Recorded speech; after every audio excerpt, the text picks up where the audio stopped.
Hello everyone, welcome to foundation classes by Amit. अगर आप Chandigarh PRT exam की प्रिपरेशन कर रहे हैं तो ये क्लासेस आपके लिए मोस्ट इम्पोर्टेंट हैं और आज की क्लास को तो आप बिल्कुल भी स्किप मत कीजिएगा। इसलिए अगर आपने चैनल को सब्सक्राइब नहीं किया है तो चैनल को सब्सक्राइब कर लें, बेल आइकन पर प्रेस कर ऑल नोटिफिकेशन को आप ऑन कर दें।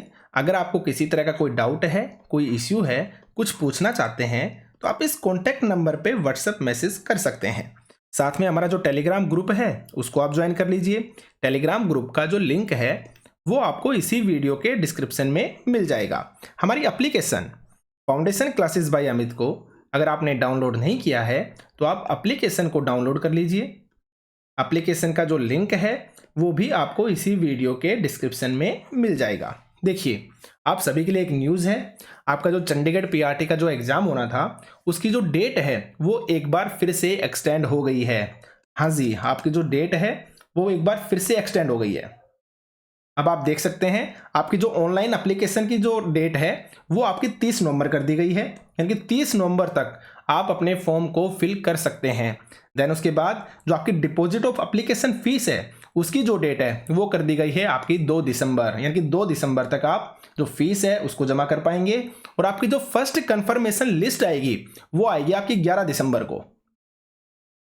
आपकी जो फर्स्ट कंफर्मेशन लिस्ट आएगी फीस की वो आपकी 11 दिसंबर को आएगी, यानी कि 11 दिसंबर तक तो आपका एग्जाम बिल्कुल भी नहीं होना। देन उसके बाद भी आपको कम से कम 1 मंथ और मिल जाएगा। तो आप ये मान के चलिए कि जनवरी में जाके आपका एग्जाम होगा।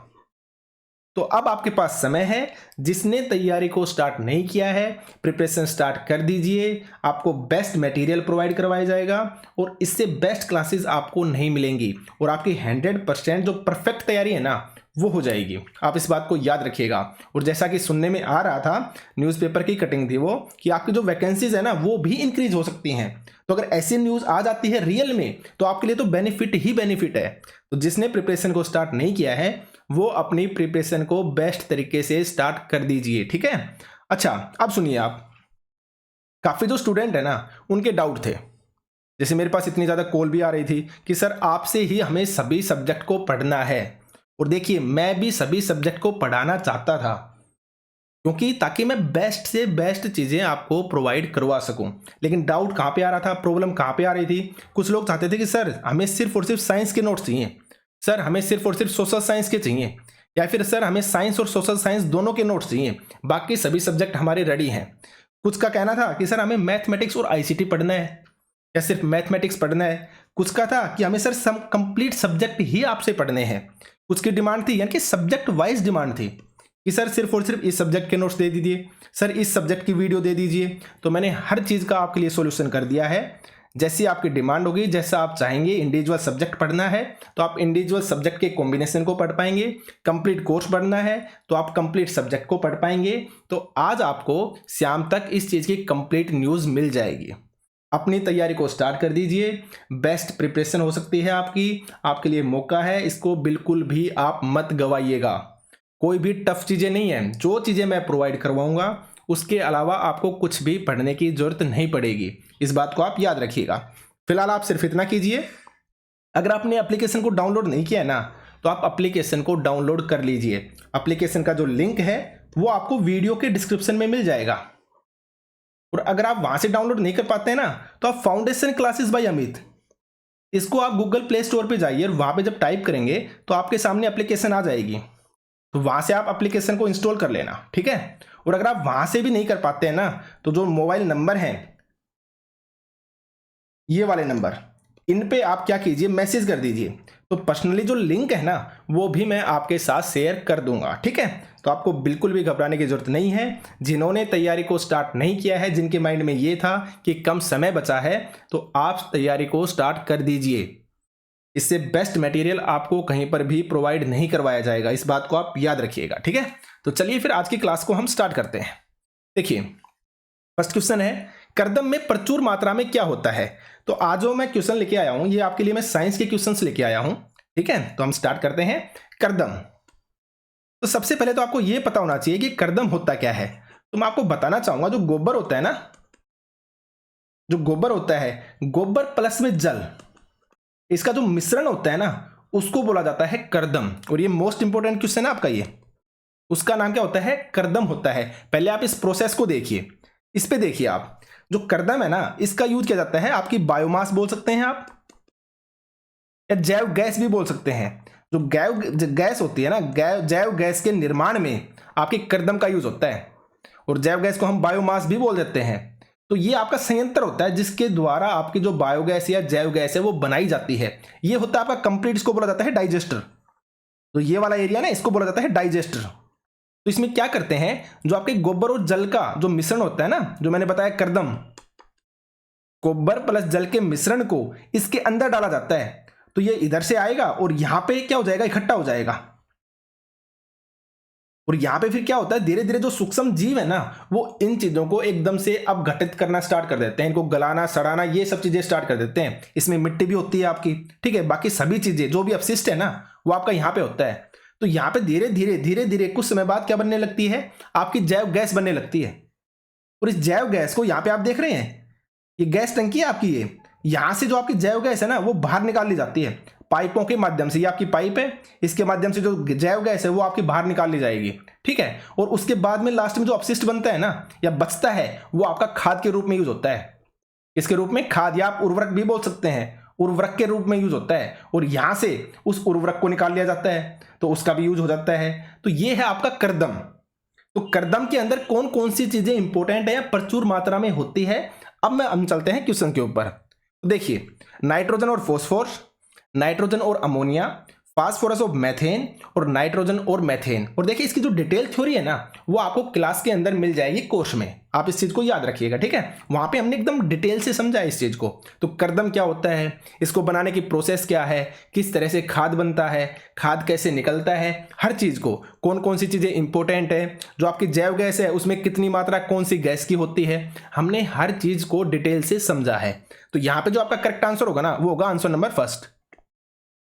जो आपका नाइट्रोजन और जो फास्फोरस होता है ना, वो आपके कर्दम के अंदर, हमारे से कर्दम में पूछा जा रहा है, जैव गैस में नहीं। जैव गैस के अंदर आपकी मेथेन होती है मैक्सिमम, ठीक है, हमसे पूछा गया कर्दम के अंदर, तो आपको कंफ्यूज नहीं होना है। तो जो कर्दम होता है उसमें आपकी नाइट्रोजन और जो फास्फोरस होती है ना, वो प्रचुर मात्रा में पाई जाती है, याद रखिएगा आप। आगे बढ़ते हैं, देखिए आप एक्सप्लेनेशन को, कि जैव गैस बनाने के लिए मिश्रण टंकी में गोबर तथा जल का एक गाढ़ा घोल, जिसे क्या बोला जाता है, कर्दम बोला जाता है, इंग्लिश में जिसको बोलते हैं स्लैरी। क्या कहते हैं, स्लैरी। स्लैरी बनाया जाता है, जहां से इसे संपाचित्र, जिसे बोलते हैं डाइजेस्टर, जो मैंने आपको टंकी दिखाई ना, उसको डाइजेस्टर बोलते हैं। डाइजेस्टर में डाल देते हैं, और इस स्लैरी में नाइट्रोजन और फास्फोरस आपके प्रचुर मात्रा में होते हैं। और ये सब चीजें मैंने डिटेल से हल्की सी आपको यहां पे दिखाई है। इसकी जो कंप्लीट थ्योरी है ना, वो आपको कोर्स के अंदर मिल जाएगी, ठीक है। आगे बढ़ते हैं, ताप विद्युत संयंत्र में ऊर्जा का रूपांतरण कैसे होता है। ताप विद्युत संयंत्र के अंदर जो ऊर्जा है उसका रूपांतरण कैसे होता है। तो देखिए, यानी कि ताप, आप क्या बना रहे हैं, ताप से आप क्या बना रहे हैं, विद्युत बना रहे हैं। तो अब आप ऑप्शंस को देखिए, यांत्रिक ऊर्जा का विद्युत ऊर्जा में, विद्युत ऊर्जा का गतिज ऊर्जा में, पेशीय ऊर्जा का विद्युत ऊर्जा में, या फिर उष्मीय ऊर्जा का विद्युत ऊर्जा में। पहले आप देखिए एक्सप्लेनेशन को, ठीक है। आगे बढ़ते हैं, इधर देखिए आप, आपने क्या किया, ये आपकी है ना ताप विद्युत बनाने का एक तरीका है। जो आपकी ताप विद्युत होती है ना, ताप विद्युत बनाने का एक तरीका है, वो मैं आपको समझा रहा हूं। देखिए इधर देखिए आप, आपने क्या लिया, कुकर लिया, और उस कुकर को आप क्या करते हैं, नीचे से उष्मा देते हैं। उष्मा देने का मतलब आप ये मानिए, आपने इसको गैस के ऊपर रख दिया, और नीचे से आपने गैस को क्या कर दिया, ऑन कर दिया। और इस कुकर के अंदर है आपका जल, क्या है, अंदर गिवन है जल आपका, ठीक है। तो जैसे जैसे आग जलेगी, इसको जो उष्मा मिलेगी कुकर को, तो जो जल गर्म होगा, और जल अगर गर्म होता है तो इसके अंदर क्या बनती है, भाप बनती है। तभी तो आपका कुकर सीटी मारता है। उसके अंदर जब भाप ज्यादा हो जाती है, आप सब्जी बनाते हैं तो जब कुकर सीटी मारता है, कैसे मारता है, उसके अंदर भाप जब ज्यादा बन जाती है, प्रेशर जब बढ़ जाता है, तो वो भाप बाहर निकलती है ना, तभी तो सीटी मारता है कुकर। तो आप देख समझिए, तो यहाँ पे क्या होगा, भाप इंक्रीज हो जाएगी, और जैसे जैसे भाप बढ़ेगी तो कुकर के अंदर जो दाब है वो आपका बढ़ने लगेगा। तो अब दाब बढ़ गया तो बाहर निकलने के लिए जगह भी चाहिए, तो यहां पे लगा देते हैं एक पाइप। तो इस पाइप के द्वारा जो आपकी भाप है ना, इसको भाप नली बोलते हैं, ये भाप नली लगा देते हैं यहाँ पे। इस भाप नली के द्वारा आपकी जो भाप है ना, वो बाहर निकाली जाती है। जैसे कर्दम के अंदर हमने जैव गैस निकाली थी बाहर, इसी तरीके से यहां से आपकी भाप नली द्वारा भाप निकाली जाती है। और ये होता है आपका राउटर। या रोटर भी बोल देते हैं आप, ठीक है, या टरबाइन बोल दीजिए आप। ये आपकी एक बॉल की तरह है, बॉल को 3 जगहों से काटा और यहां पे लगा दी पंखुड़ियां, और जो ये भाप है ना, इस भाप के प्रेशर को इसके ऊपर डाला जाता है। एक प्रकार से आपका टरबाइन है ये, टरबाइन इसके ऊपर डाला जाता है, और जैसे ही भाप का प्रेशर आएगा ये इस तरीके से घूमने लगेगा, और यहां पे जो ऊर्जा होगी ना, वो ऊर्जा आपके कहां तक पहुंचेगी, आपके डायनेमो तक। और डायनेमो का काम आपको अच्छे से पता है, डायनेमो क्या करता है। तो जो डायनेमो होता है ना, वो आपको यांत्रिक ऊर्जा को विद्युत ऊर्जा के अंदर बदल देता है। यांत्रिक ऊर्जा को किसमें, आपकी विद्युत ऊर्जा में बदल देता है डायनेमो।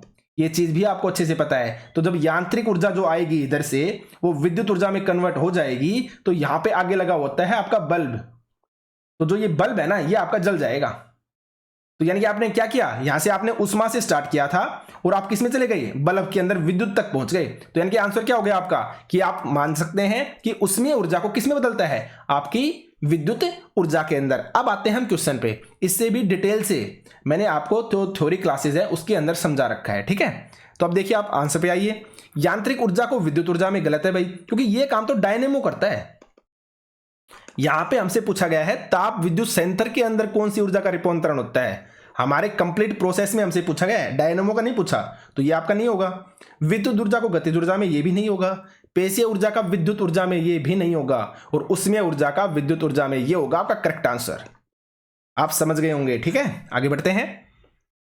देखिए आप एक्सप्लेनेशन को देखिए आप। विद्युत संयंत्रों में प्रतिदिन विशाल मात्रा में जीवाश्मी ईंधन का दहन करके जल उबालकर भाप बनाई जाती है, जो टरबाइनों को घुमाकर विद्युत उत्पन्न करती है। समान दूरियों तक कोयले तथा पेट्रोलियम के परिवहन की तुलना में विद्युत संचरण अधिक दक्ष होता है। इन संयंत्रों को तापीय विद्युत संयंत्र कहने का कारण यह है कि इन संयंत्रों में ईंधन के दहन द्वारा उष्मीय ऊर्जा उत्पन्न की जाती है, जिसे विद्युत ऊर्जा में रूपांतरित किया जाता है। तो आ गया ना आपका उष्मीय ऊर्जा को किसमें, विद्युत ऊर्जा के अंदर रूपांतरित करना। आप समझ गए होंगे, ठीक है। जीवाश्म ईंधन आपको अच्छे से पता है कौन कौन से होते हैं, जैसे आपका पेट्रोल हो गया, आपका कोयला हो गया, आपका डीजल हो गया, प्राकृतिक गैस हो गई। ये सब क्या है, आपके जीवाश्म ईंधन है। किससे बने हैं, ये जीवों से बने हैं। जीवों के गलने सड़ने से एक लंबी प्रोसेस के बाद धरती के अंदर दफन रहने से आपके बनते हैं जीवाश्म ईंधन। आप समझ गए होंगे, ठीक है। आगे बढ़ते हैं। सौर स्थिरांक का मान क्या होता है। तो सबसे पहले तो आपको सौर स्थिरांक ही पता होना चाहिए। तो सौर से तो आप इतना तो समझ गए होंगे कि किसका रोल है, यहाँ पे सूर्य का रोल है, ठीक है। तो इसकी जो मात्रा होती है वो आपसे पूछी गई है। तो ऑप्शंस को देखिए, 1.4 किलो जूल पर सेकेंड पर मीटर स्क्वायर, या फिर 0.4 kgs मीटर स्क्वायर, या फिर 0.04 kgs मीटर स्क्वायर, या फिर 1.4 kgs मीटर स्क्वायर, ठीक है। तो ये मैंने यहाँ पे 2 ऑप्शन सेम लिख दिए हैं, ये वाला और ये वाला। शायद बाई मिस्टेक ही मुझसे लिखा गया। तो यहाँ पे जो आपका करेक्ट आंसर होगा ना, आंसर नंबर फर्स्ट आएगा। आप फर्स्ट को मान लीजिए या फिर आप फोर्थ को मान लीजिए, सेम ही आपके दोनों, ठीक है। तो आपका जो राइट आंसर होगा ए और डी हो जाएगा, याद रखिएगा। अब चलते हैं एक्सप्लेनेशन पे। हम पृथ्वी के वायुमंडल की परिरेखा पर सूर्य की किरणों के लंबवत स्थित कूले क्षेत्र के प्रति एकांक क्षेत्रफल पर प्रति सेकंड पहुंचने वाली सौर ऊर्जा को कहते हैं हम सौर स्थिरांक। यानी कि इसमें सेकंड का रोल है और आपका क्षेत्रफल यानी कि मीटर स्क्वायर का आपका रोल हो गया, ठीक है। जबकि इस क्षेत्र को सूर्य से पृथ्वी के बीच की औसत दूरी माना गया है। अनुमानित इसका जो सन्निकट मान होगा ना, वो 1.4 के प्रति सेकंड प्रति वर्ग मीटर होता है, अथवा 1.4 किलोवाट के डब्ल्यू। और जब वाट को आप चेंज करेंगे ना जूल के अंदर, तो आपका जूल पर सेकंड बन जाता है, और साथ में मीटर स्क्वायर है, तो आपका यही बनेगा 1.4 किलो जूल पर सेकंड पर मीटर स्क्वायर। आप याद रखिएगा, ठीक है। थ्योरी में हमने डिटेल से समझाया है हर चीज को, आप टेंशन मत लीजिए। आगे बढ़ते हैं। तारापुर परमाणु ऊर्जा संयंत्र कहां पर स्थित है। परमाणु ऊर्जा संयंत्र, परमाणु ऊर्जा संयंत्र का मतलब आप समझ गए होंगे, यानी कि यूरेनियम, थोरियम, प्लूटोनियम, इन चीजों का यूज करके जो आपके एटम बम बनाए जाते हैं, है ना, आपके हाइड्रोजन बम बनाए जाते हैं। तो जो हाइड्रोजन बम होता है ना, हाइड्रोजन बम, वो तो बनता है आपकी संलयन की प्रक्रिया से, यानी कि इसको बोला जाता है नाभिकीय संलयन, नाभिकीय संलयन। और एक होता है आपका एटम बम, जिसको हम परमाणु बम बोलते हैं। तो जो एटम बम होता है ना, उसके अंदर होता है नाभिकीय विखंडन। आप हमेशा वर्ड से आप चीजों को रटने की कोशिश मत कीजिए। विखंडन का मतलब क्या होता है, चीजों का टूटना। यानी कि कहने का मतलब यहाँ पे हम जिन भी पदार्थों का यूज करेंगे ना, वो टूटेंगे। और संलयन का मतलब क्या होता है, मिलना, यानी कि यहाँ पे जो भी चीजें होंगी ना वो मिलकर बनेंगी। तो यहाँ पे क्या बनता है हाइड्रोजन बम में, आपका देखिए जैसे सूर्य है, सूर्य पे आपकी हाइड्रोजन प्लस में हाइड्रोजन, ये मिलकर बनाते हैं आपकी हीलियम गैस। ठीक है, तो इस तरीके से चीजें होती हैं, डिटेल में हम पढ़ेंगे। तो यहाँ पे हमसे पूछा गया है तारापुर परमाणु ऊर्जा संयंत्र कहाँ पर स्थित है, तमिलनाडु में, कोलकाता में, महाराष्ट्र में या फिर छत्तीसगढ़ के अंदर। तो इसका जो करेक्ट आंसर आएगा ना, आंसर नंबर सी आएगा। कहाँ पे स्थित है, आपका महाराष्ट्र के अंदर, याद रखिएगा। एक्सप्लेनेशन को देखिए आप, तारापुर पूछा जाता है तो आप महाराष्ट्र में बताएंगे। अगर आपसे राणा प्रताप सागर पूछा जाता है तो आप जाएंगे राजस्थान के अंदर। अगर आपसे कल्पकम पूछा जाता है तो आप जाएंगे तमिलनाडु में। अगर आपसे नरोड़ा पूछा जाता है तो आप जाएंगे उत्तर प्रदेश के अंदर। और अगर आपसे कैगा पूछा जाए तो कर्नाटक में। और अगर आपसे काकरा पार पूछा जाए तो आप जाएंगे गुजरात के अंदर। इन सभी चीजों को आपको याद रखना है। ठीक है, आगे बढ़ते हैं।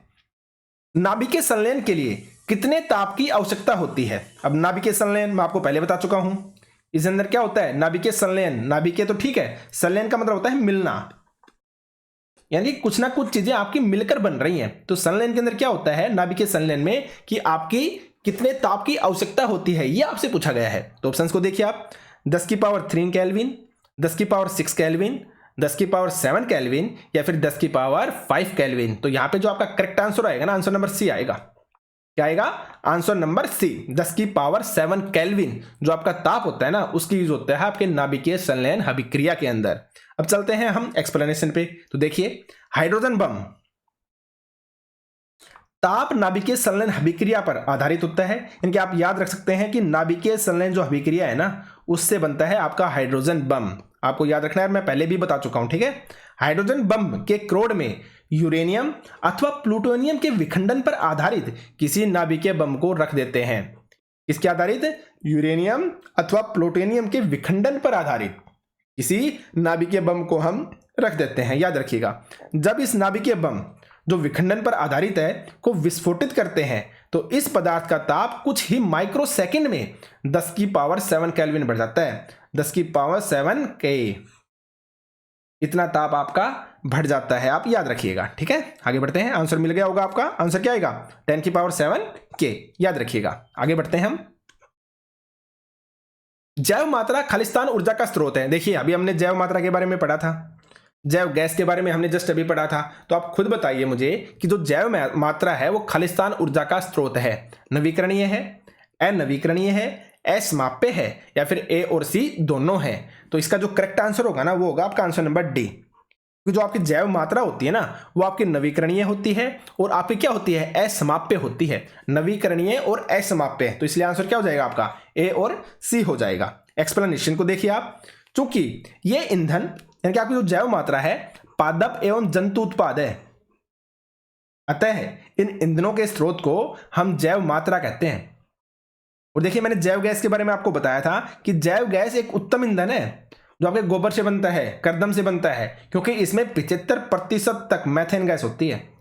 CH4 मैथेन गैस कितनी होती है, आपकी 75% तक होती है। यह धुआं उत्पन्न किए बिना जलती है। कैसे बनती है, इसके अंदर कहने की धुआं नहीं बनता है। और जैव मात्रा ऊर्जा का एक नवीकरणीय स्रोत है, आप याद रखिएगा। और नवीकरणीय है तो असमाप्य है। भाई, नवीकरणीय का और असमाप्य का रिलेशन हो गया ना, कोई चीज नवीकरणीय है यानी कि अपने आप बनती रहेगी। तो जब अपने आप बनती रहेगी तो असमाप्य का मतलब होता है जो समाप्त ना हो, जो समाप्त न हो। तो जब नवीकरणीय हो गई, अपने आप बनती रहेगी, तो सीधी सिंपल सी बात है, तो वो समाप्त कैसे होगी। जब अपने आप बन ही रही है कोई चीज तो वो समाप्त थोड़ी ना हो सकती है। तो नवीकरणीय भी हो गई और आपकी असमाप्य भी हो गई। ठीक है, तो आप कहने का मतलब मेरा समझ गए होंगे। आगे बढ़ते हैं। निम्न में से कौन सा अन्य से भिन्न है, आपसे अलग पूछा है कि निम्नलिखित में से जो कौन सा है जो सबसे अलग है। आपका कोयला अलग है, पेट्रोलियम है, प्राकृतिक गैस है या फिर सौर ऊर्जा है। कोयला, पेट्रोलियम, प्राकृतिक गैस या फिर सौर ऊर्जा। अब अगर आप खुद ध्यान से देखेंगे ना तो आप इजीली आंसर को चूज कर लेंगे। और इनमें कंफ्यूजन भी बहुत ज्यादा होता है। जैसे जैव मात्रा है, जैव मात्रा के बारे में हो गया। अब जैव मात्रा के बारे में मैक्सिमम लोग क्या सोचेंगे कि जो जैव मात्रा है ना इनकी जीवों से, और जीवों से फिर वो डायरेक्ट कहां पे कंसंट्रेट करेंगे, कोयले के ऊपर, पेट्रोल के ऊपर, कि वो भी तो जीवों से बनता है। तो अगर वो खत्म हो सकता है तो इसका मतलब जैव मात्रा भी खत्म हो सकती है। तो इसलिए वो किस पे चले जाएंगे, अनवीकरण पे चले जाएंगे, यानी कि उनके लॉजिक होंगे ये, वो कंफ्यूज होंगे। लेकिन जो आपकी जैव मात्रा है ना वो आपकी नवीकरणीय है, याद रखिएगा।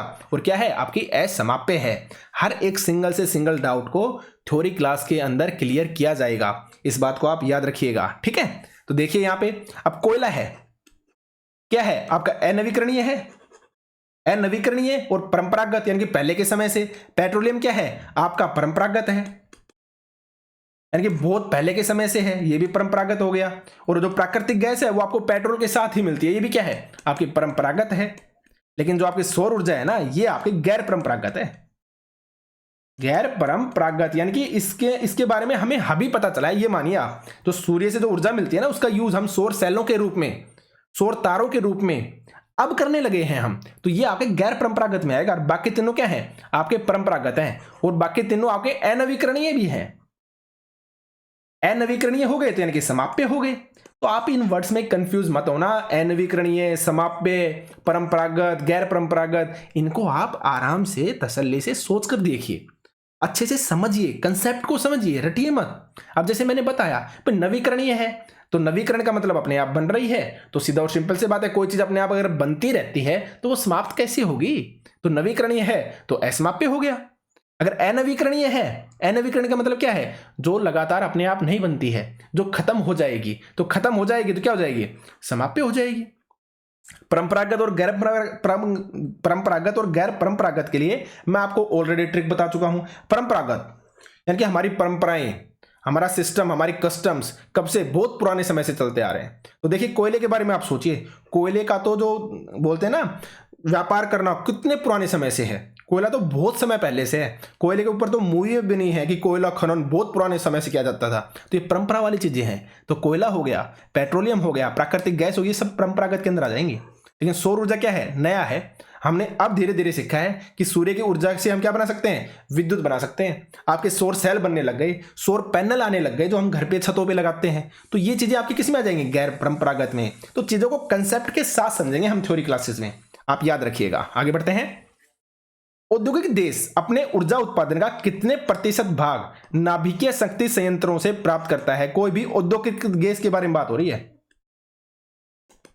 औद्योगिकृत देश के बारे में, यानी कि जो उद्योगों को चलाता है। तो उद्योग चलाने वाले देश अपने ऊर्जा उत्पादन का कितने प्रतिशत भाग नाभिकीय शक्ति संयंत्रों से प्राप्त करते हैं। 3%, 10%, 50% या फिर 30%। तो यहां पे जो आपका करेक्ट आंसर होगा ना, आंसर नंबर डी होगा, यानी कि 30% आपका आंसर होगा।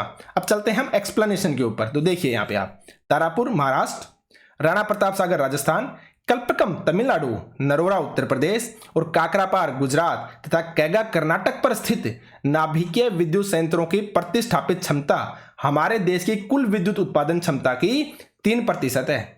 और 3% से भी कम है। ये बात की जा रही है आपके भारत के बारे में, यानी कि हमारे देश के बारे में, ठीक है। लेकिन यहां पे बात कर रहे हैं कि तथापि बहुत से औद्योगिकृत देश, बहुत से औद्योगिकृत जो देश है ना उनके बारे में बात हो रही है। तो वो अपनी कुल विद्युत शक्ति की आवश्यकता की 30% से भी अधिक पूर्ति नाभिकीय विद्युत संयंत्रों से करते हैं। किससे करते हैं, नाभिकीय विद्युत संयंत्रों से करते हैं। तो देखिए थ्योरी क्लास में हर चीज डिटेल से मिलेगी आपको, ठीक है। जल्दी हम टेस्ट सीरीज है वो लॉन्च करेंगे। आपको एक सिंगल से सिंगल क्वेश्चन जो एनसीईआरटी का है ना आपको एमसीक्यू फॉर्म में मिलेगा। आप कहीं पर भी कंफ्यूज होंगे ही नहीं, आप इस बात को याद रखिएगा। इतनी बेस्ट प्रिपरेशन आपकी होने वाली है, आप सोच भी नहीं सकते हैं, ठीक है।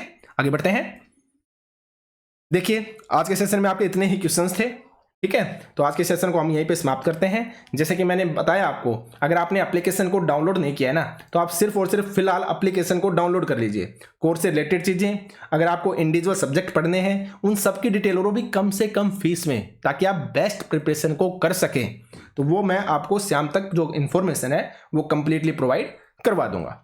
तो आज के सेशन में सिर्फ इतना ही। आपका बहुत बहुत धन्यवाद। Thank you.